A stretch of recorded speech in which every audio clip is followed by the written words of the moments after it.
si somos hijos de padres autoritarios, lo más probable es que no queramos ser autoritarios, pero en lo que aprendemos a ser más democráticos, la transición nos lleva a veces a perder un poco el norte e incluso a estar confundidos, y en esa confusión va pasando el tiempo, ¿no? Entonces, no queremos ser autoritarios, pero no sabemos ser democráticos, entonces somos permisivos, de ahí la queja esa de confundir la educación emocional con una educación permisiva sin límites. Entonces, que haya padres que no pongan límites no quiere decir que estén aplicando la educación emocional, sino que no quieren aplicar la educación autoritaria.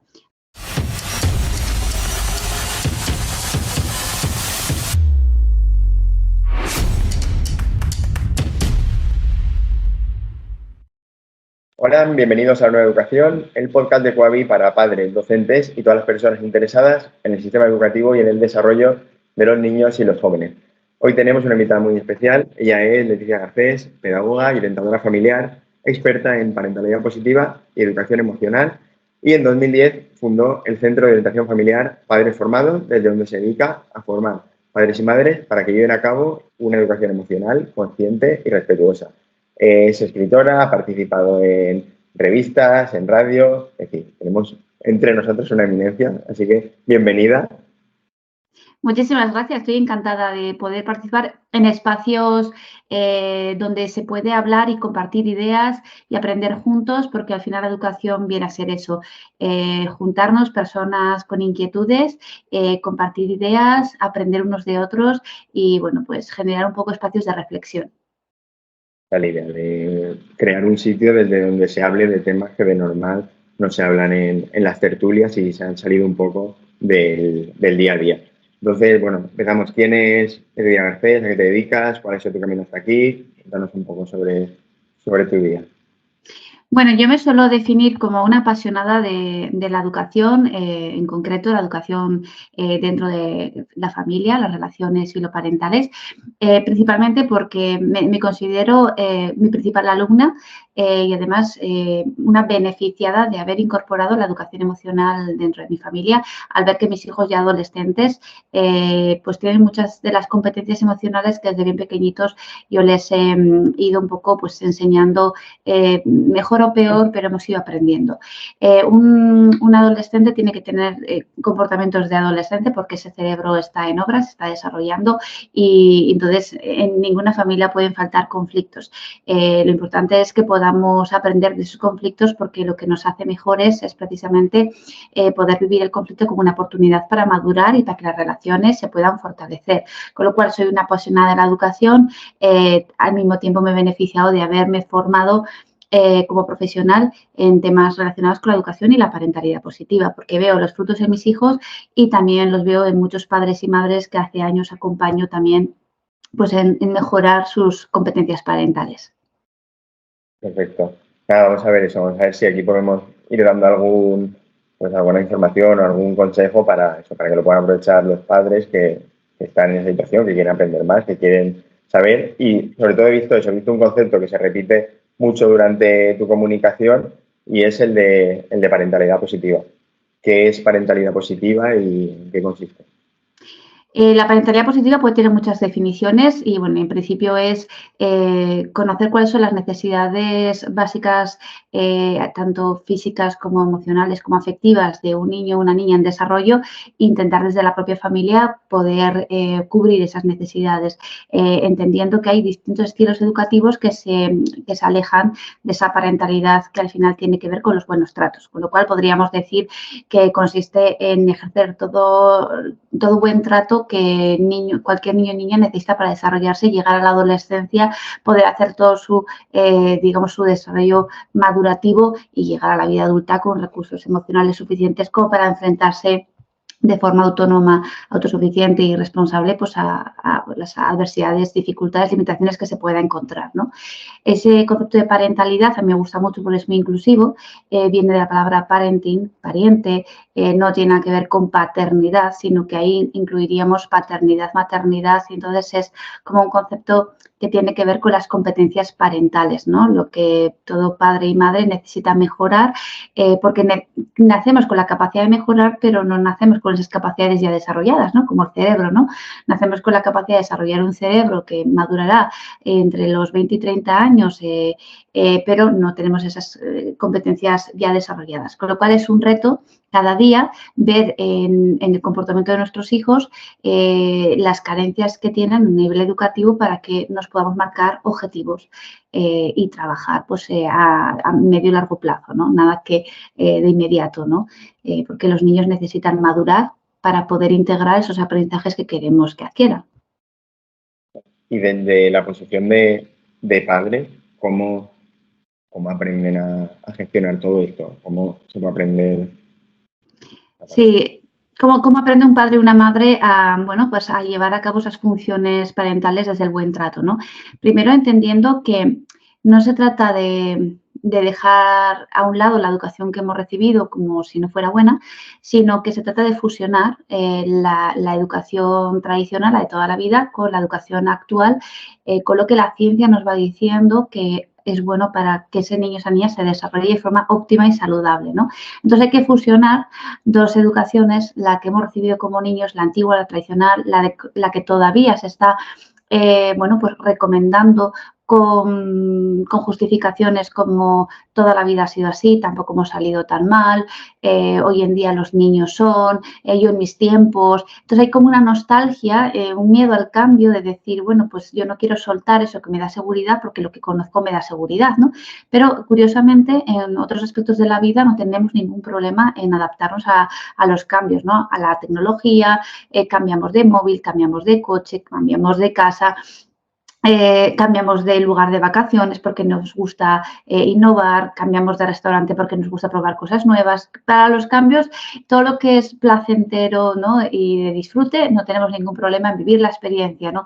Pero para educar nos resistimos un poco más porque nos da mucho miedo dejar lo que conocemos porque supone también un trabajo personal, ¿no? De introspección, reflexivo, de analizar mis propias heridas, de entender que muchas veces estoy justificando la violencia que he recibido como niño porque no quiero culpar a mis padres de ello, pero aquí no se trata de culpar, se trata de diferenciar entre mis padres me quieren, me quisieron como supieron y me dieron lo que sabían, gracias papá, gracias mamá. Sin embargo, ahora que yo estoy ejerciendo esa labor educativa con lo que la ciencia me va aportando, porque al final la parentalidad positiva se nutre de distintas, digamos, ciencias como puede ser la inteligencia emocional, la neurociencia o la psicología positiva. Entonces, me voy nutriendo de esas nuevas investigaciones que me van diciendo qué es lo que le hace bien al cerebro de un niño y qué es lo que le hace mal. Con lo cual, tengo que dejar a un lado todo lo que le haría mal, ¿no? Lo que es una comunicación agresiva, lo que son las etiquetas, lo que es comparar, lo que es el castigo físico, desde luego, descartadísimo, porque además es que es ilegal, aunque haya gente que se empeñe en justificar que un tortazo a tiempo es lo que un niño necesita. Pero aparte del castigo físico está el castigo más afectivo, ¿no? El retirar el afecto con la intención de que ese niño aprenda a portarse bien, ¿no? O el ignorar a un niño cuando llora. Todo esto al final tiene unas secuelas en la etapa adolescente, porque no es que esté mal ignorar a un niño cuando llora, es que lo que siente cuando le ignoras le hace mal, ¿sí? O sea, no es que está mal que le ignores y entonces no hay que hacerlo porque está mal, sino que tienes que ser consciente que cuando tú ignoras a tu hijo en un momento en el que está sintiendo muchísimo estrés, ansiedad, preocupación, frustración, todas esas emociones, son muy dañinas y vivirlas en solitario es muy duro. Eso genera mucho sufrimiento. Si yo no experimento la empatía de mis padres en una edad muy inmadura, donde me siento muy mal, el que me ignoren no me ayuda, no me sirve, sino que me hace daño. Si a mí me hace daño cuando soy adolescente, lo que tengo muy claro es que cuando sufro, la primera persona a la que no le puedo pedir ayuda es a mi madre o a mi padre, porque la experiencia me dice que ellos no me dan lo que yo necesito para, digamos, sentirme mejor. Y es que eso, tal y como lo ibas contando, me viene a la cabeza casos de personas adultas que igual ellos no han vivido una infancia con mucho cariño, que no hayan hablado de emociones con su padre y todo eso, porque igual han sido fríos, distantes y ellos luego trasladan esto a la relación con sus hijos. En este caso, ¿qué pueden hacer? Porque igual hay padres que no han visto otra cosa, que no saben otra cosa. ¿Cómo empiezan este camino como de apertura y de poder tener una conexión más cercana con sus hijos? Pues yo suelo decir que siempre el cambio te lleva a una necesidad o una motivación. Si tú tienes mucha motivación porque has iniciado la maternidad, la paternidad con mucho deseo, con mucha ilusión, con muchas ganas y tienes dentro un deseo de darle lo mejor a tus hijos y entiendes que lo mejor empieza por ser mejor persona, mejor padre. Entonces esa motivación al final te va a mover y te va a ir acercando a una lectura, a una persona, a una conversación, a un grupo de personas que también desean como tú. Entonces, pues ahí vas a tener, digamos, la ventaja de que al tener esa motivación nadie te va a tener que decir nada porque tu propio deseo te va a llevar a nutrirte de todo lo que te vayas encontrando, ¿no? Sin embargo, si no te mueve una motivación, te tiene que mover una necesidad. La necesidad surge cuando el estilo educativo que tú estás utilizando, imagínate que sea el autoritario, te está alejando de tu hijo. Entonces, de repente, o bien tiene unas rabitas intensísimas que no puedes con ellas y al final sientes que pues te aleja un poco de tu hijo, aplicar siempre esa dureza y llega un momento que no disfrutas de la maternidad, entonces eso ya es una necesidad que te lleva a pedir ayuda o sobrevives a las rabietas como buenamente puedes y llega la adolescencia y te das cuenta que tienes un hijo con el que no tienes relación, no hay comunicación y apenas te conoces, ¿no? Entonces ahí habría otra necesidad. O quizás el propio niño o el propio adolescente está demandando una atención más psicológica que tú te ves incapaz de darle y entonces tienes que pedir ayuda. En todo caso, claro que será lo ideal. Lo ideal, como para cualquier tipo de aprendizaje, que te mueva una motivación. Porque si te mueve una motivación es que para aprender no necesitas mucho más que estar abierto y todo lo que viene te encaja perfectamente, ¿no? Con ello vas haciendo reflexiones, vas llegando a conclusiones, vas tomando, digamos, de forma proactiva cambios que además te da mucha felicidad hacerlos y llevarlos a cabo porque es que realmente cobran sentido para ti, ¿no? Y además se convierten en como un proyecto de vida, ¿no? Vivir una maternidad consciente, una paternidad consciente se puede convertir en un proyecto de vida que te dé mucho bienestar emocional. Sin embargo, si lo que te lleva es una necesidad, pues al no haber hecho prevención y tener que intervenir, pues muchas veces es como pegar los trocitos rotos, ¿no? Pues lleva más tiempo, no queda igual, hay una herida y bueno, pues estos papás, estas mamás que existe la palabra alexitímicos, ¿no? Que tienen mucha dificultad para identificar y expresar emociones, son niños a quienes se les ha congelado la voz de tanta, digamos, desatención que han recibido a nivel afectivo, lo que tienen claro es que sus emociones no son importantes para nadie y que hablar de ello no es fácil y además a nadie le importa. Con lo cual no hablan de sus emociones con otros adultos y tampoco saben escuchar a sus hijos cuando expresan emociones. Por eso hay muchos adultos que ante el llanto de un niño lo viven con tantísima angustia que lo que necesitan es que el niño deje de llorar, aunque lo que le estén diciendo sea pórtate bien, ¿no? Y en el fondo es no te soporto cuando lloras, se me mueven todas las emociones por dentro, ¿no? Porque yo no he sido, digamos, abrazado en un llanto tan intenso, yo no puedo abrazar, ¿no? Cuando tú lloras, ¿no? Solo te puedo ver con los mismos ojos con los que me vieron, ¿no? Como un niño mal portado que merece disciplina para aprender que lo que hace, ¿vale? No está bien y que yo no puedo permitir que seas un malcriado, ¿no? Sí, porque al final es un poco que parece que esta generación de padres tiene que ser los que cambien la forma de entender la paternidad, porque en muchos casos hasta antes se decía que había unas reglas y era un poco más estricto todo, y ahora ya se ha abierto a temas más relacionados con emociones y todo esto que hasta hace 15, 20 años prácticamente no se hablaba. Sí, yo que soy optimista, puedo decir que a lo mejor el precio de hacer esta transición nos puede llevar a perder una generación. ¿A qué me refiero? Si somos hijos de padres autoritarios, lo más probable es que no queramos ser autoritarios, pero en lo que aprendemos a ser más democráticos, la transición nos lleva a veces a perder un poco el norte e incluso a estar confundidos y en esa confusión va pasando el tiempo, ¿no? Entonces, no queremos ser autoritarios, pero no sabemos ser democráticos, entonces somos permisivos, de ahí la queja esa de confundir la educación emocional con una educación permisiva sin límites. Entonces, que haya padres que no pongan límites no quiere decir que estén aplicando la educación emocional, sino que no quieren aplicar la educación autoritaria. Al no querer aplicar una educación autoritaria, en lo que van aprendiendo formas mejores de relacionarse con sus hijos, va pasando el tiempo, porque el tiempo pasa volando. Y a lo mejor pasan 10 años y cuando te das cuenta te has encontrado con un niño adolescente que necesitaba límites, pero que se los hubieras puesto en su infancia.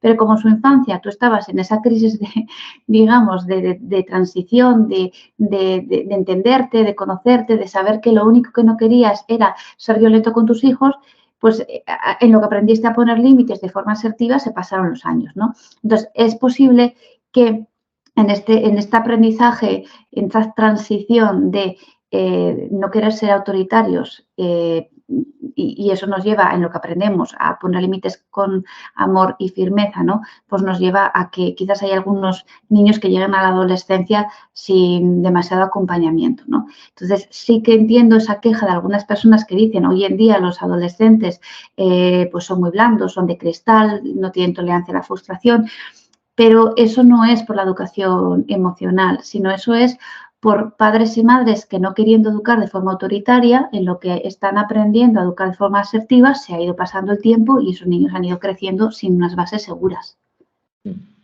Ahora tocamos el tema de adolescencia porque creo que es súper interesante porque yo lo veo como los grandes abandonados de todo el proceso de crecimiento, pues una edad súper complicada y que en la mayoría de casos no se enfoca bien. Pero eso, como lo estás explicando, como la parte de autoritarios, permisivos, que es un poco de descontrol, y la parte intermedia, que la has dicho como democrática o asertiva o algo así. Es muy complicado llegar a esta parte intermedia y cómo alguien sabe que lo está haciendo bien y que no se está pasando ni por arriba ni por abajo. ¿Qué señales puede tener o cómo lo puede ver? Pues mira, a veces se sabe con la forma en la que tú miras a ese adolescente y las creencias que tú tienes. Entonces, tú puedes pensar, cuando tu hijo tiene un mal comportamiento, ¿vale? Puedes verlo de dos maneras. Una, me está faltando al respeto y yo tengo que hacer algo para modificar ese comportamiento, porque si no, cuando tenga 15 años se va a convertir en un niño, un adolescente delincuente. Entonces, ahí para empezar, me mueve el miedo y la inseguridad. Y estoy haciendo digamos, una fórmula matemática, digamos, incorrecta, que es pensar que una cosa me lleva a la otra, ¿no? Que digamos, que con 5 años se comporte como se tiene que comportar con 5 años, ¿vale? Está relacionado con un mal comportamiento con 15. No, precisamente porque con 5 años se comporta de esa manera y tú vas a estar para acompañar, para corregir, para enseñar, para dar ejemplo, ese niño con 15 años va a tener otros comportamientos propios de sus 15 años, pero con la madurez que haya adquirido gracias a ti. Entonces, para empezar, tú tienes que analizar qué es lo que te mueve, ¿no? El miedo o la confianza, ¿no? Si tú tienes unas rabitas de 5 años, las atiendes con la confianza, entendiendo cómo tienes que atender a esa rabieta, porque para eso te estás formando, pues sabes que eso es pasajero, de ahí aprendemos, de ahí maduramos y que eso no tiene nada que ver con los 15 años, ¿vale? Entonces, para empezar, ¿qué me mueve? ¿El miedo o la confianza? Si me mueve el miedo, voy a tener la necesidad de hacer algo de forma inmediata, no vaya a ser que este niño se me tuerza. Pero si me mueve la confianza, yo sé que si de los 5 a los 15 años tengo intenciones de vivir con mi hijo porque no tengo planes de abandonarlo, pues entonces tengo 10 años para hacer muchísimas cosas. Entonces, si yo me ocupo durante 10 años, no solo en la educación, sino en la relación con mi hijo, ¿cuál es la preocupación? Si yo me estoy ocupando. Entonces, cuando los niños tienen comportamientos o, bueno, tienen problemas o tienen, bueno, situaciones que hay que trabajar a nivel educativo, te puedes preocupar o ocupar. Si yo me ocupo, ¿cuál es la preocupación? Bueno, sí, en un inicio pues me da la noticia, ¿no? Pues me sorprendo, quizás no me lo esperaba, bueno, pues luego ya me ocupo. Entonces, para mí la regla del 5-55, esta es una regla que yo utilizo para mi vida, ¿no? 5 minutos de preocupación, 55 minutos de ocupación. Se la conté a mi padre y le encantó. Mira, papá, yo cuando tengo alguna preocupación, dedico 5 minutos de reloj a preocuparme, me desahogo, saco la angustia y 55 de ocupación. Le encantó, porque es una forma de marcarte un pequeño límite en cuanto al tiempo para permitirte el duelo y el desahogo, pero entender que realmente la proporción no puede ser ni 50 ni 50, ¿vale? Sino que el peso mayor tiene que ir en la ocupación. ¿En qué me ocupo para esta situación? Poderla encajar mejor, porque ya sabemos que la vida no es lo que te pasa, sino es cómo encajas lo que te pasa, ¿no? La vida es cómo vivimos las cosas. Entonces, una cosa, por un lado, es si lo que te mueve a ti como padre, como madre, es el miedo a la confianza, ¿vale? Y la otra es las creencias. Si yo creo que este niño me está manipulando, si le dejo la mano, me coge el brazo, se me va a subir a la chepa, a las barbas, y cuidado con los niños que son muy espabilados, saben latín, lo voy a ver como un enemigo del que me tengo que proteger. Entonces, en cuanto tenga un comportamiento propio de la edad, desde estas creencias de que ese niño, que si no lo ato en corto, pues se me va a descarrilar, pues lo que me va a mover es el miedo y luego las prisas, la urgencia, ¿no? Hacer algo de cualquier manera, sin pensar. Entonces, aplicaré más bien castigos porque el castigo se aplica desde el enfado. Entonces, si yo creo así del niño, me enfadaré, le castigaré y además lo justificaré porque si no, cuando tenga 15 años, fíjate en qué se va a convertir. Pero si me mueve la confianza, lo que voy a hacer es analizar la situación. Entonces, ¿qué ha pasado? ¿Cómo ha reaccionado él? ¿Cómo ha respondido? ¿Qué carencias ha demostrado en su comportamiento? ¿Qué limitaciones o qué competencias? Y en base a eso valoraré cuál es la mejor respuesta que puedo darle para que aprenda de esa experiencia. Entonces, en esas consecuencias educativas de las que vamos a aprender, pues puede haber desde reparar un daño, desde asumir una responsabilidad, desde argumentar una situación, desde analizar los hechos. No siempre todas las situaciones se aprenden con consecuencias, porque a veces la propia situación ya tiene una consecuencia implícita, ¿no? Entonces, no siempre aplicando un castigo hay que aprender, se va a aprender de la experiencia, sino que a veces la propia situación te genera un aprendizaje para el niño, ¿no? ¿Te sirve la respuesta? Sí, sí, sí. Y te compro también la regla del 55-5. Me la apunto y la utilizaré en algún momento, seguro, y se la dirá a gente también, porque creo que de verdad que al final es la forma de esto. Y en base a eso, han dicho que como uno de los problemas o una de las causas por las que hay igual esta falta de empatía o de saber a los niños es el miedo. Es la parte de educar con miedo, que también he visto que como que es un concepto que se utiliza bastante. ¿Miedos? ¿Qué tipo de miedos? ¿O qué miedo se ve? Aparte de oye, se me va a subir a las barbas y no voy a poder controlarlo. ¿Qué más miedos tienen los padres que puedan solucionar? Educar sin miedo se refiere más bien a educar sin generar miedo en el niño, porque desde el estilo educativo autoritario, el tradicional de toda la vida, que nos da mucha seguridad, porque además sin pensar nos sale y es el que es muy familiar para nosotros y es el que cualquier persona a tu entorno te lo va a reforzar o te lo va a exigir, ¿no? No le vas a castigar con el comportamiento que tiene, pues vaya madre más permisiva, ¿no? Entonces, cuando generamos miedo, a veces no somos conscientes que estamos impactando sobre una estructura del cerebro que es la amígdala, que la amígdala se activa cuando estamos ante situaciones de peligro.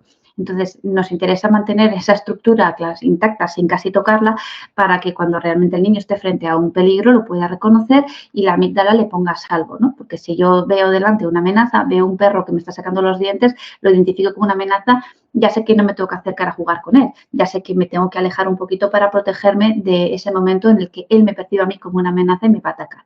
Entonces, si nosotros nos convertimos en esa imagen para el niño, ¿no? En ese perro que saca los dientes, si nos convertimos en esa imagen de la que el niño tiene que temer, es porque yo recurro a estrategias correctivas que generan miedo, como puede ser la amenaza, el castigo, el grito, que son como las típicas de padres y madres más autoritarios.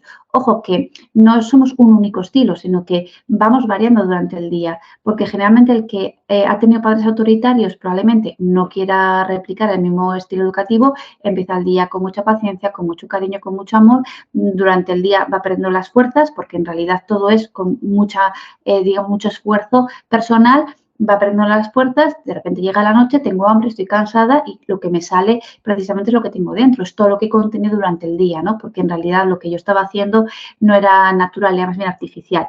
Entonces, esos padres a la noche ya cansados, lógicamente, pues no tienen tanto autocontrol como durante el día han intentado tener, y sale el grito o sale la amenaza o salen a veces barbaridades, ¿no? De las que luego muchas se arrepienten. Sobre todo he conocido a madres sintiéndose muy culpables porque llevaban todo el día muy bien según ellas, conteniendo muchísimo pero en sus fuerzas, y cuando ya las fuerzas han flaqueado, pues les ha salido pues el reflejo de su madre, que la querían de alguna manera hundir, esconder dentro de ellas, ¿no? Entonces el estilo educativo autoritario te lleva muchas veces a educar con miedo, pero también el permisivo o la sobreprotección, porque cuando tú sobreproteges generas miedo de otra manera, ¿no? A través del chantaje, de la manipulación, o por ejemplo hay madres que dicen, ay, qué triste está tu mamá porque no le haces nada de caso, ay, me estoy poniendo tan triste, ¿no? Eso es una manipulación, porque las emociones son para expresarlas, porque tienen esa función, no son para manipular a través de ellas, ¿no? Entonces, yo pongo siempre el ejemplo, si tú consigues manipular a tu hijo aprovechándote de toda la información que tú tienes, de la experiencia y de tu madurez, y tú a través de la manipulación consigues como doblegar su voluntad hacia la tuya, ¿no? De someterla a la tuya, piensa que eso mismo que tú has conseguido lo va a conseguir cualquiera. O sea, si tú acostumbras a ese niño a someterse a la voluntad de otra persona por miedo a perder el cariño, la atención o la, digamos, la aprobación, pues tú imagínate qué fácil lo va a tener una pareja, una amistad, o un supervisor en un puesto de trabajo. Es que en realidad algo que es muy fácil para ti, muy cómodo, ¿no? Para sobrevivir en el día a día, es muy fácil para cualquier persona, ¿no? Entonces, no nos va a gustar tanto que lo haga otra persona, como una relación de pareja, que diremos que es una relación muy tóxica, no nos va a gustar, pero sin embargo que lo hagamos nosotros lo podemos hasta normalizar, ¿no? Entonces, educar sin miedo sería, educa, digamos, siendo consciente de que de lo que se trata es establecer o construir una relación de confianza, un vínculo afectivo, una comunicación sólida, que eso no falle nunca, y procura no generar miedo porque obtendrás obediencia, pero a costa de activar una parte del cerebro que nos interesa que solamente se active cuando el miedo sea real. No que yo me convierta en un miedo real para mi hijo, porque el cerebro no diferencia entre real o imaginario. El cerebro solo identifica la amenaza. La amenaza es real o imaginaria. Puede ser mi madre que me quiere mucho, pero cuando mi madre está enfadada se convierte en una amenaza para mí.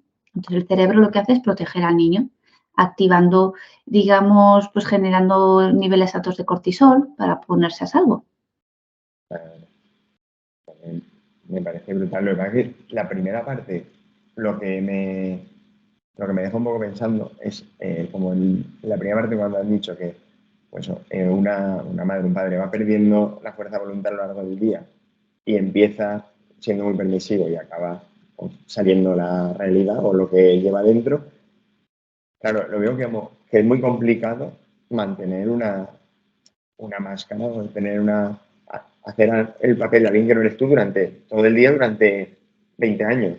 Entonces, como que el truco debería ser conseguir internalizar todo este proceso, pero ¿cómo lo pueden internalizar? Si de verdad lo que ellos han vivido y todo lo que han dentro es lo otro, ¿cómo pueden hacer para que no sea solamente me pongo por la mañana la máscara de buen padre o de buena madre hasta que me canse y me la quite?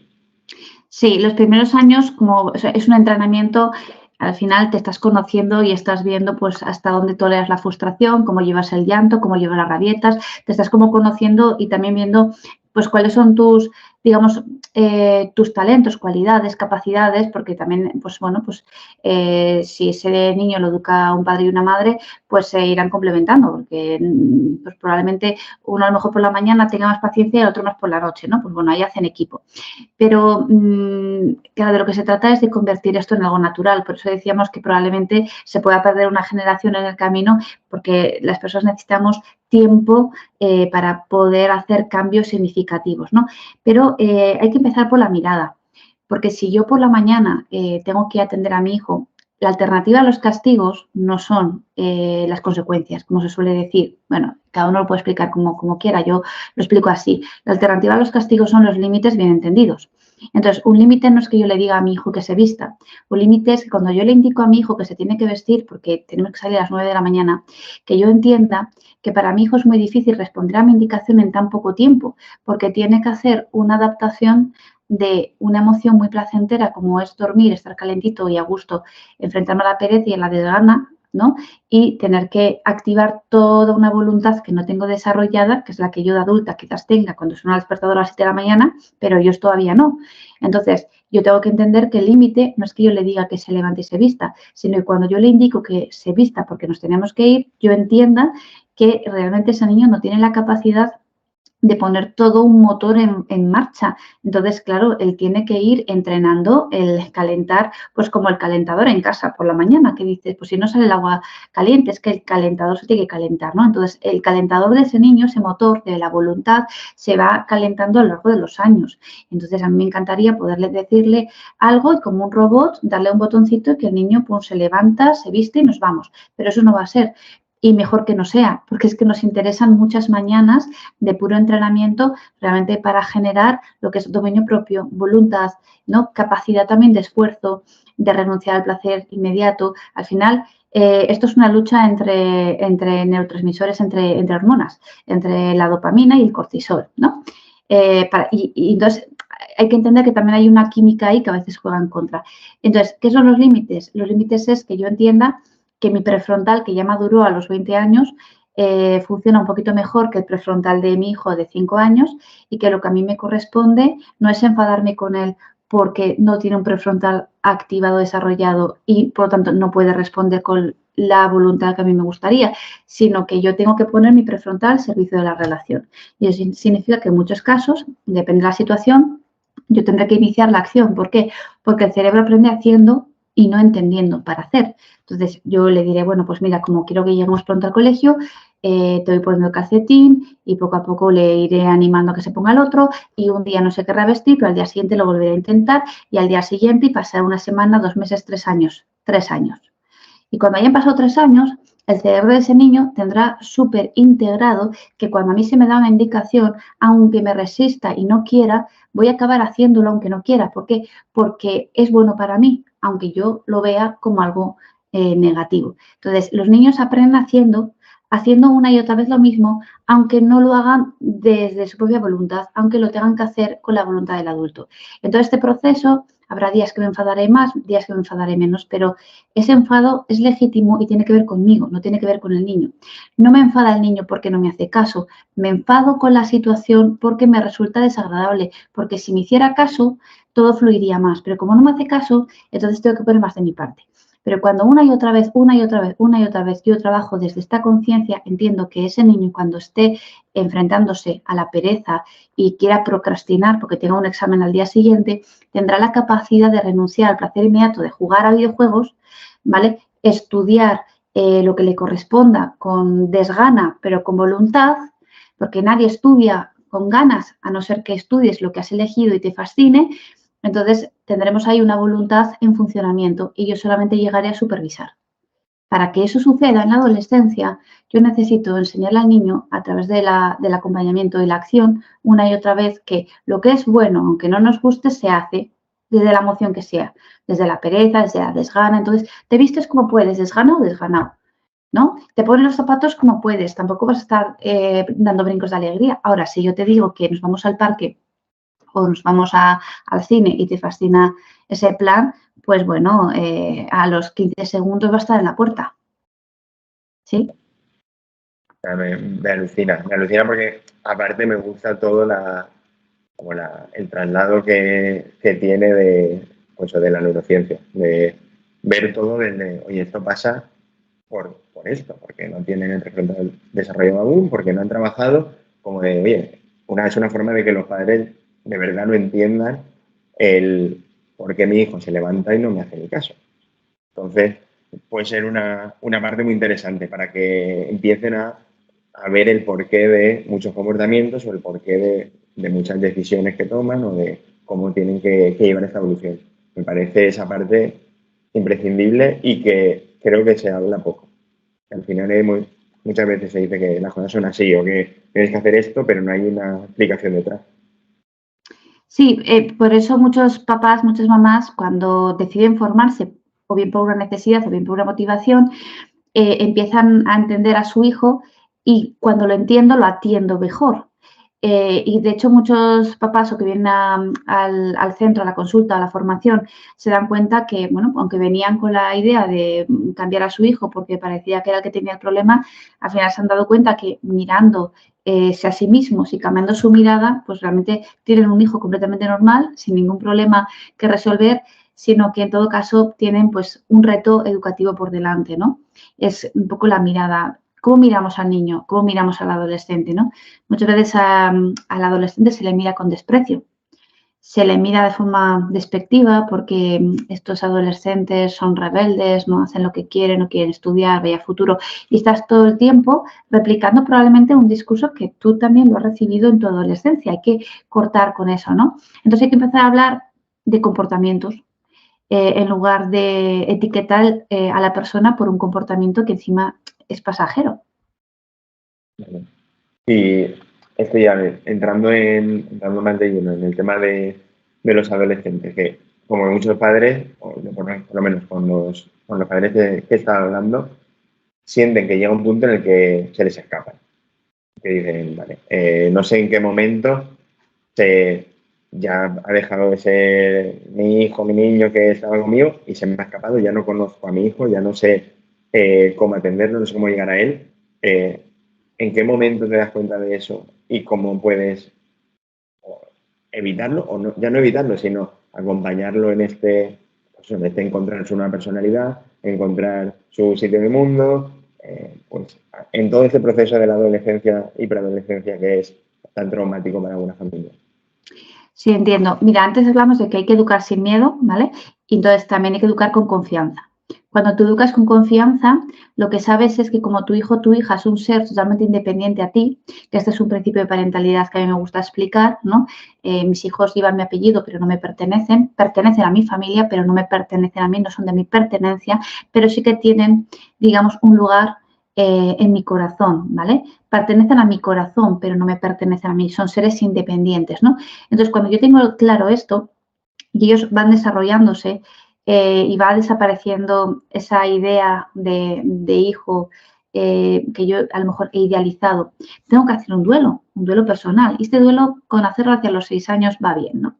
A los 6 años ya, tu niña bonita, tu niño estupendo, ¿no? Tu hijo maravilloso, digamos, ha desaparecido y tienes que hacer un duelo que digas, bueno, yo, soy su madre, que, digamos, la maternidad no es lo único en mi vida ni lo principal, y mis hijos van a ir tomando sus caminos. Yo me voy a asegurar de darles los recursos que necesitan para que tomen decisiones. Entonces, cuando no quieran hablar conmigo, cuando no me quieran compartir sus cosas, cuando yo pregunte y no respondan, cuando pase el tiempo y sienta que no sé nada de mis hijos, lo único que tengo que tener claro en esa educar en confianza, educar sin miedo, educar con confianza, ¿vale? Es que cuando mi hijo realmente me necesite, la primera persona a la que va a acudir va a ser a mí.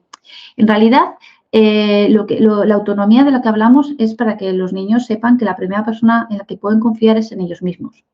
Pero lógicamente cuando su propio recurso no es suficiente, entonces yo tengo que saber que cuando realmente necesiten ayuda van a acudir a mí. ¿Dónde lo vemos? Cuando tu hijo o tu hija adolescente empieza a salir las primeras veces, aunque tú no les des permiso para beber alcohol, toman decisiones, experimentan y a veces se ponen en peligro, ¿vale? Si las relaciones de confianza y ese adolescente está en peligro o está viviendo una experiencia nueva y no se siente bien, va a llamar a sus padres sin ningún miedo a ninguna consecuencia que pueda venir, porque sabe que cuando él tiene una necesidad o está en peligro, sus padres lo priorizan lo primero, su seguridad, su salud, y luego ya se tomarán medidas o decisiones o lo que sea, pero en ningún momento duda el llamar a sus padres. Pero tenemos muchos adolescentes que lo primero que dicen es no llames a mis padres, no llames a mis padres. Porque mis padres no van a entender la etapa por la que estoy pasando y las tonterías que estoy haciendo porque se supone que me han educado para otra cosa. Entonces, no llames a mis padres. Y ahí muchas veces esos padres están perdiendo la oportunidad de ayudar a sus hijos en momentos muy críticos. Y el problema del alcohol no solamente es que el alcohol hace mucho daño al cerebro en un momento de desarrollo, sino que el alcohol te anula la voluntad de tal manera que te expone a todo tipo de riesgos. Entonces te hace muy vulnerable. Entonces, si tú bebes alcohol y estás con un grupo de iguales que también beben alcohol, no hay nadie que proteja, nadie que haga de padre supervisor, pues entonces estamos todos desprotegidos. Entonces, el problema del alcohol no solamente es la propia experiencia, sino cómo esa experiencia te expone a vivir todo tipo de peligros porque anula tu voluntad y te hace un ser más vulnerable cara al exterior, ¿no? Donde estás totalmente desprotegido. Y dentro de, pues, de estas experiencias de primeras veces que tomas alcohol, primeras veces que sales, primeros peligros a los que te enfrentas, ¿como qué parte hay que dejar que vivan por ellos y que se caigan, que se equivoquen, que se choquen? ¿Y qué parte hay que intentar prevenir, incluso prohibir si hay que poner ciertos límites? ¿Cómo se maneja eso? Para decir, oye, tienen que probar por su parte, tienen que equivocarse, pero tampoco quiero que se ponga en peligro ni que lleguen a puntos en los que pueda equivocarse demasiado. Sí, mira, muchas veces los padres que ya han pasado por experiencias, pues les cuentan a sus hijos sus experiencias para que las tengan en cuenta porque creen que eso les va a ayudar y quizás conociendo su experiencia sus hijos van a decir, oye, que mi madre cuando tenía mi edad, ¿no? Hizo muchas tonterías y ahora me lo cuenta para que yo no las haga. Bueno, pues esas experiencias a veces no ayudan, para empezar, porque el niño tiene que experimentar por sí solo y, y, y conocer tu experiencia, si su grado de madurez no es alto, tampoco en todos los casos les va a ayudar, ¿no? Entonces, los padres, ¿qué tenemos que hacer? Simplemente desaprobar el consumo de, no puede haber un permiso para. Hay padres que dicen, yo prefiero que pruebe el alcohol en casa y luego ya, pues que lo pruebe con los amigos, porque así estás dando permiso para, aunque la intención sea buena, pero bueno. Entonces, desaprobar el consumo de sustancias o de alcohol de primeras, ¿no? Entonces, tiene que haber como un ejercicio honesto de decir, mira, hija, yo no puedo aprobar que tú bebas o no puedo aprobar que tú fumes, por lo tanto, no puedo facilitarte el acceso a, no puedo facilitarte dinero para que bebas. Otra cosa es que yo te dé la paga de la semana y a lo mejor ese adolescente decida gastárselo en beber o en fumar, pero yo ahí ya quedo al margen, ¿no? Pero yo de primeras no puedo aprobar la conducta. Pero lo que sí debes de saber es que a pesar de que yo no apruebe la conducta, como no tengo control total de tu vida y no te lo puedo prohibir, pero tampoco te puedo controlar, en el momento en el que tomes una decisión y que te ponga en peligro, lo único que tienes que saber es que a pesar de que yo no lo apruebe, estás obligada a llamarme e informarme, porque yo no me puedo quedar sin la posibilidad de ayudarte a ti como hija. Entonces, cuando tú le dices esto, parece que es una contradicción, pero es que es una contradicción porque en realidad no hay ningún tipo de control. Entonces, primero confiamos en que, aunque le hayas dado el mejor ejemplo, los mejores valores, cuando llegamos a la adolescencia el cerebro entra en obras y entonces en pura reforma.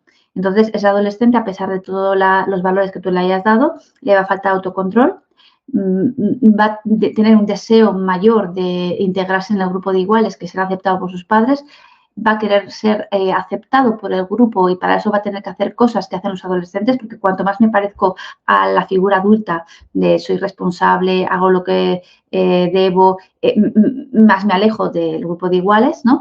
Y en la adolescencia pues se asumen riesgos, no se piensan en las consecuencias, hay mayor impulsividad y mayor rebeldía, pero porque hay un deseo de buscar tu lugar, ¿no? Entonces todo eso lo entendemos. Entonces, ¿qué quiere decir? Que yo como madre te he preparado para la adolescencia, te he dado todo lo bueno que tenía, ¿vale? Te he dado los valores, el ejemplo, te he dado una disciplina sin dañar, ¿vale? Perfecto. Ahora, a ti te va a tocar tomar decisiones dentro de unos límites de horarios, de lugares, de espacios, con una cierta supervisión. Y aún así entiendo que hay un pequeño riesgo donde yo no voy a poder entrar. Pero como mi hija sabe o mi hijo sabe que cuando asuma ese riesgo y le pueda, y pueda experimentar una serie de consecuencias dañinas para su salud, como lo que sabe es que me tiene que llamar, entonces yo tendré margen suficiente para que ese impacto sea el menor posible. Es lo único que me queda, no me queda otra cosa. Mi hija sabrá, cuando bebe o cuando sale, sabrá que hace cosas que yo no apruebo. Y en su conciencia eso lo tiene, pero que también yo entiendo que ella tiene que experimentar, lo va a hacer sin mi aprobación. Pero cuando al experimentar tenga que asumir una serie de consecuencias dañinas para su salud, lo único que sabe es que me tiene que llamar. Y luego ya hablaremos de todo, pero me tiene que dar la oportunidad de ayudarle cuando su vida está en peligro. Esa es como la parte que veo más, ese conflicto lo veo súper complejo. Y al final tienes que saber comunicarte con tu hijo, con tu hija para solventar ese problema de que, oye, no bebas, pero si bebes, avísame. Si hay un problema, avísame. Porque si no, ya pasas te prohíbo que salgas, te prohíbo que bebas, pues ya no te llamo porque me vas a prohibir más cosas y entras en un círculo peligroso. Pero eso por esa parte, increíble. Bueno, yo creo que hay un montón de ideas y ahora me gustaría pasar un poco, aunque no sea igual el área de especialidad tuya, pero un poco por revisar, meternos en las aulas, de ver cómo está ahora la educación, qué te parece a ti, cómo la ves, qué formas de mejora hay y, pues, para empezar, ¿cuál fue tu experiencia educativa? ¿Cómo recuerdas tu experiencia dentro de la educación? Yo he hecho esta reflexión, ¿qué recuerdos puedo tener yo de mi paso por la escuela o mi paso por la universidad y demás, ¿no? Y es verdad que el otro día leía en un libro que como tendemos a recordar más lo negativo que lo positivo, porque realmente lo negativo es lo que nos deja un aprendizaje para la supervivencia y entonces, claro, pues de alguna manera, si tú piensas en la escuela, puedes recordar aquellos profesores o profesoras que más te han podido impactar, tanto positivo como negativo, ¿no? Pero que han sido experiencias especialmente impactantes, ¿no? Entonces, yo recordaba las palabras exactas y la ropa concreta que llevaba una profesora cuando me dijo, tú no vales para las matemáticas, vamos, ni te esfuerces, ¿no? Entonces, yo pensaba, ¿cómo me puedo acordar teniendo 12, 13 años, de la ropa que llevaba esa profesora y ese día, y casi me atrevo a decir, el peinado que llevaba también, si pude estar todo un curso con ella y la única imagen que tengo de ella es cuando me dice algo que impacta sobre mi autoestima. Porque que yo no tenga quizás una competencia matemática desarrollada o una habilidad para las matemáticas o que igual no me pueda ni gustar y quizás pues tampoco me esfuerzo demasiado, es algo que se puede trabajar, pero no se puede dañar la autoestima de una persona de esa manera. Entonces, el paso por los colegios está influido por la relación que tú has mantenido con esas personas durante ese periodo. Entonces, por lo tanto, vas a recordar a unas personas con muchísimo cariño y a otros, pues, no con tanto cariño. Pero sí que pongo el ejemplo de cómo lo que nos impacta negativamente lo recordamos quizás con mayor detalle, no a la perfección, pero sí con mayor detalle, por cómo ha podido minar en un momento dado tu identidad por la edad, ¿vale? O tu autoestima. Pero aparte, yo que enseguida tuve claro que me quería dedicar a lo social y a la educación, me di cuenta de que la sociedad está hecha de personas, las familias también y la escuela también. Entonces, te vas a encontrar todo tipo de personas y todo tipo de relaciones. Entonces, yo en lo personal procuro a aquellos niños con los que trabajo, a aquellos padres con los que trabajo, a aquellos docentes cuando me ha tocado impartir formación en colegios, procuro darles algo auténtico. Y además, algo auténtico que está en continuo reciclaje, porque yo hoy puedo hacer una reflexión, entonces probablemente mañana no voy a hacer una reflexión totalmente contraria, porque no me voy a contradecir en cuestiones que tienen, digamos, una solidez, pero que sí puedo ir, digamos, ampliando mi opinión, incorporando nuevas ideas o rectificando si en alguna cuestión creo que me he podido equivocar.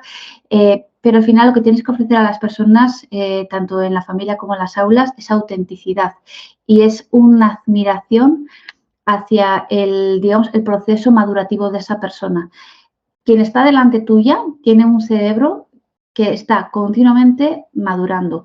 Nuestros cerebros ahora mismo están cambiando porque cambia como el cerebro es plástico por la neuroplasticidad, cambia continuamente porque lo que van cambiando son las conexiones. Entonces, yo ahora mismo lo que te puedo estar aportando, pues a lo mejor es inquietud, es ilusión, es interés, es curiosidad. Todo lo que te puedo estar aportando puede ser agradable, placentero, pero si la conversación fuera de crítica, destructiva, pesimista, pues probablemente te estaría dejando otra sensación.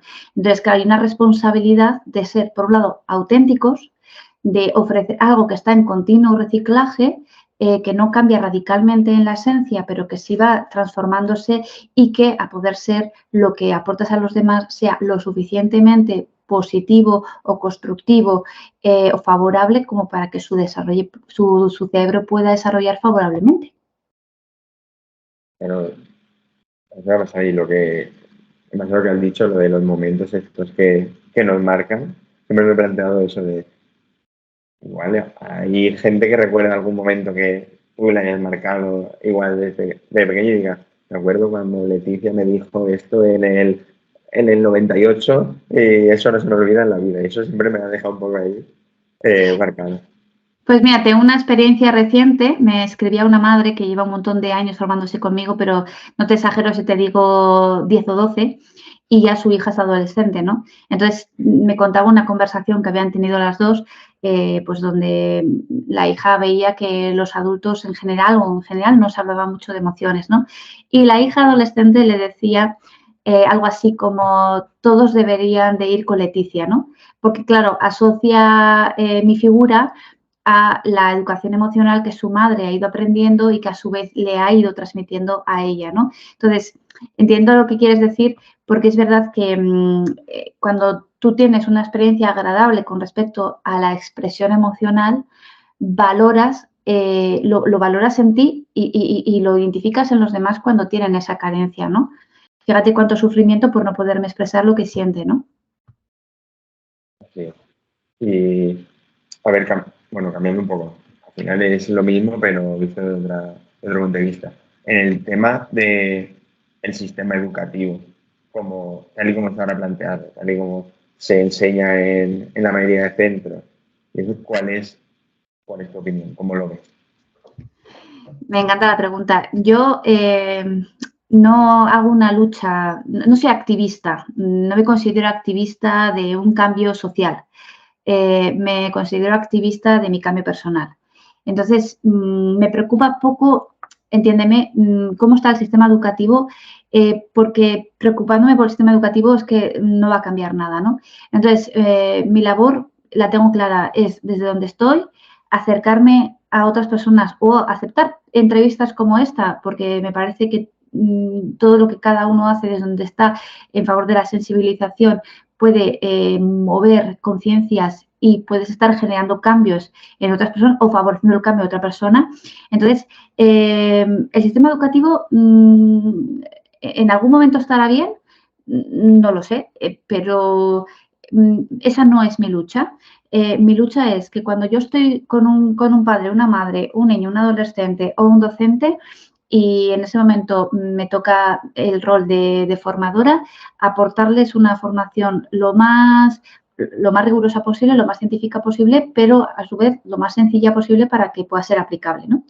Y cuando mi rol es de madre, entonces procurar dar el ejemplo con mis hijos, que vean que lo que yo enseño, que quien me vea, que lo que yo enseño realmente es adaptable, aplicable a las relaciones y que además así es como yo digo que hay que hacerlo, pues así es como yo lo hago, ¿no?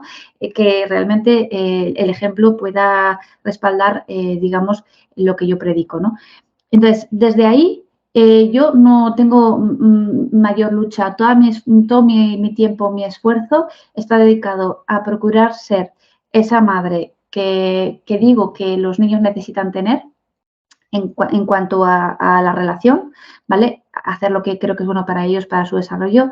Y en cuanto a mi rol de formadora o orientadora familiar, poderles dar la ciencia que respalda todos estos cambios de los últimos 2 décadas, se puede decir, ¿no? Incluso más, pero vamos, que desde el año 2000 creo que ha habido mayor proliferación científica, ¿no? Y ahí me quedo. Y ahí me quedo porque hay que ser buenos administrativos, buenos administradores del tiempo y de la energía. Entonces, si tú tienes un Ikigai muy definido, ¿no? El concepto japonés que significa tener una vida que merece la pena ser vivida, ¿no? Tener una vida con significado, con razón, con sentido, ¿no?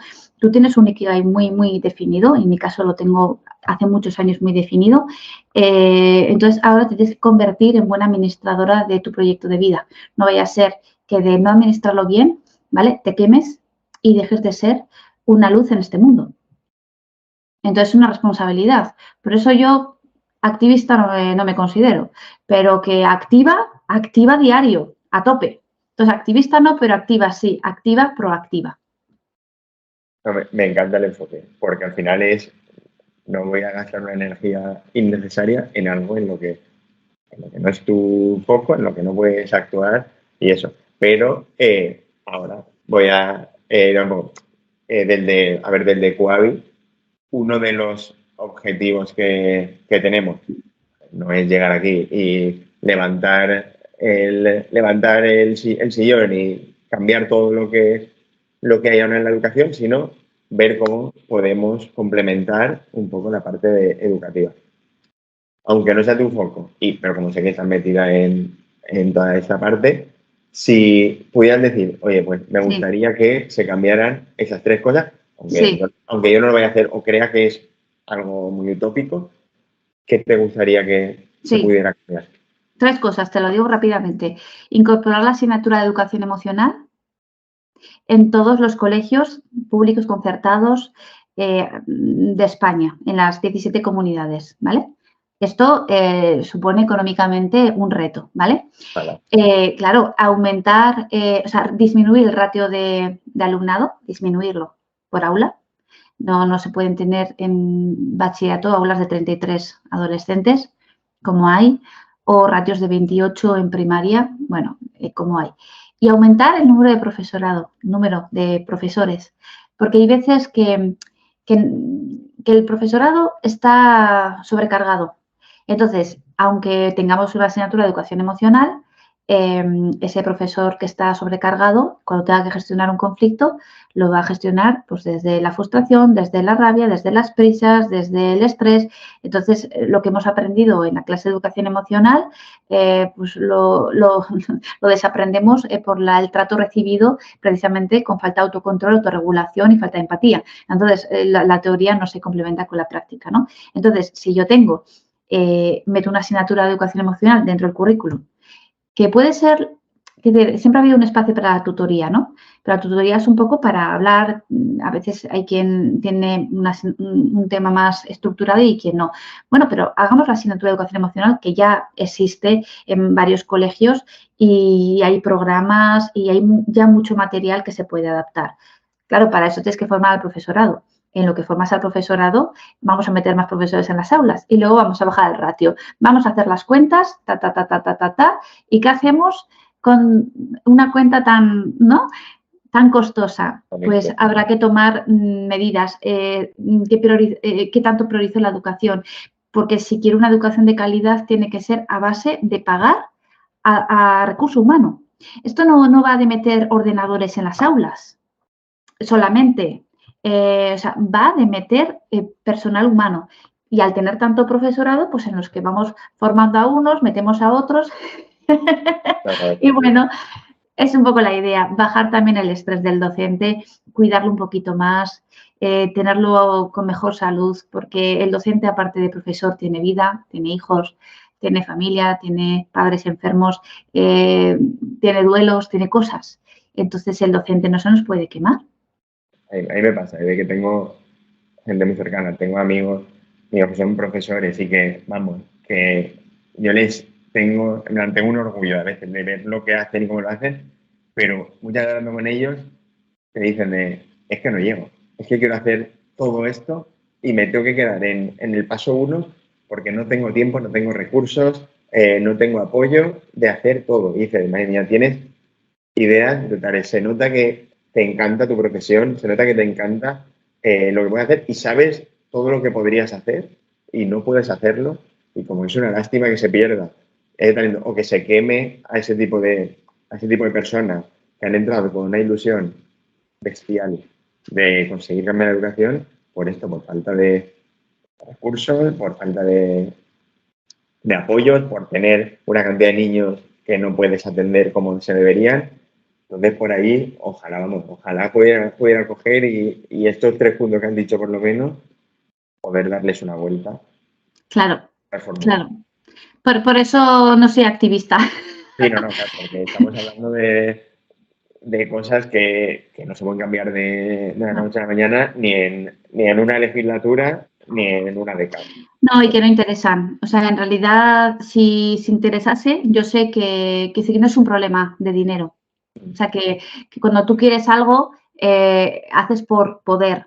Entonces, no es una cuestión siempre de dinero, es una cuestión también pues, de voluntad, ¿no? De que realmente queramos una educación libre, donde los niños piensen y los niños tengan salud. Tú piensas que tener salud no es muy barato, ¿vale? Entonces, se consume más cuando no tenemos salud. Entonces, claro, no nos interesa desde el punto de vista económico que la gente seamos libre, pensemos y seamos, digamos, responsables de nuestro propio salud o creadores de nuestro propio bienestar. No interesa. Entonces, desde ese punto, no pensemos inocentemente que es que no hay dinero. No hay dinero para lo que no se quiere. Si nos metemos en ese tema, nos tiramos Claro, claro. Eso es, se acabó el chiringuito, se acabó el negocio. es así. Entonces, nada, pues nosotros desde nuestra parte vamos a coger como la misma filosofía sigues tú, vamos a centrarnos en los problemas que consideramos que podemos resolver y vamos a meternos ahí. Entonces, al final esperemos que se vayan viendo los avances en breve. Y nada, ya vamos a ir acabando. Te hago un par de preguntitas cortas y así vemos, bueno, antes que nada, algo que creas que haya que puntualizar o que tengas que añadir de los temas que hemos hablado, alguna cosita que quieras decir. No, solo decir que educar no es una cuestión de paciencia, es una cuestión de aplicar ciencia. Para aplicar la ciencia hay que conocerla y cuando la conoces, en lugar de abrumarte con tanto conocimiento, es coger pequeñas partes y decir, voy a empezar por esto y como tengo por delante muchos años, porque mi hijo hasta los 24 años no va a madurar y de casa no se va a ir antes, pues entender que tengo que ir marcándome pequeños objetivos y pequeños retos, ¿no? Y con 24 está siendo optimista en muchos casos. Sí, claro. Pues, eso, algún libro que recomendarías sobre estos temas que hemos hablado, aparte de los tuyos. Sí, bueno, yo el que escribí es Padres formados, hijos educados, de la editorial Tebar Flores, y además recientemente se ha hecho una actualización, una revisión muy interesante, que esa es una opción que yo puedo recomendar, o sea, por ser mío.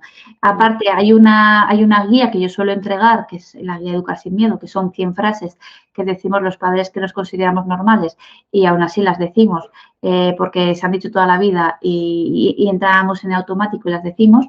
Y esa guía la pueden solicitar yo la suelo entregar a través del WhatsApp porque para mí es muy fácil enviarla.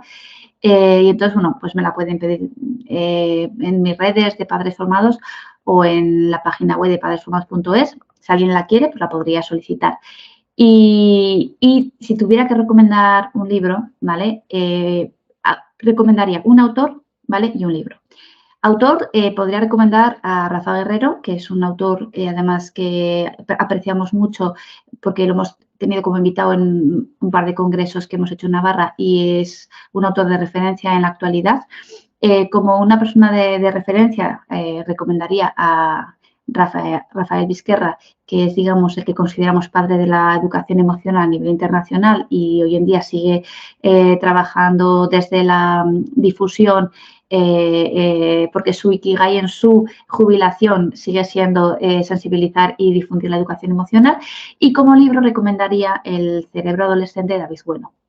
David Bueno, que es un biólogo que explica muy bien la neurociencia en el aula y demás, pero su libro sobre el cerebro adolescente para mí es de lo mejor para entender la adolescencia. Yo creo que esa parte es que es fundamental. Cuanto más padres consigan entenderlo biológicamente, van a poder actuar mejor en el día a día. Y eso, y lo voy a dejar de todas formas en las notas del podcast, pero recordamos, es padreformados.es y @padresformados acabado con un 2 son los sitios donde te pueden encontrar para que lo tengan en cuenta. Y por último, alguien que podría ser interesante que entrevistásemos en el podcast o que dices, mira, pues creo que puede aportar algo bueno aquí. ¿Sobre algún tema en concreto? A ver, al final, como el objetivo del podcast es hablar sobre educación para padres, para docentes y para ver cómo podemos hablar un poco de todos los temas. Entonces, no buscamos ningún tema en concreto porque queremos hablar de todo. Queremos hablar de gestión emocional, también tenemos próximamente podcast de altas capacidades.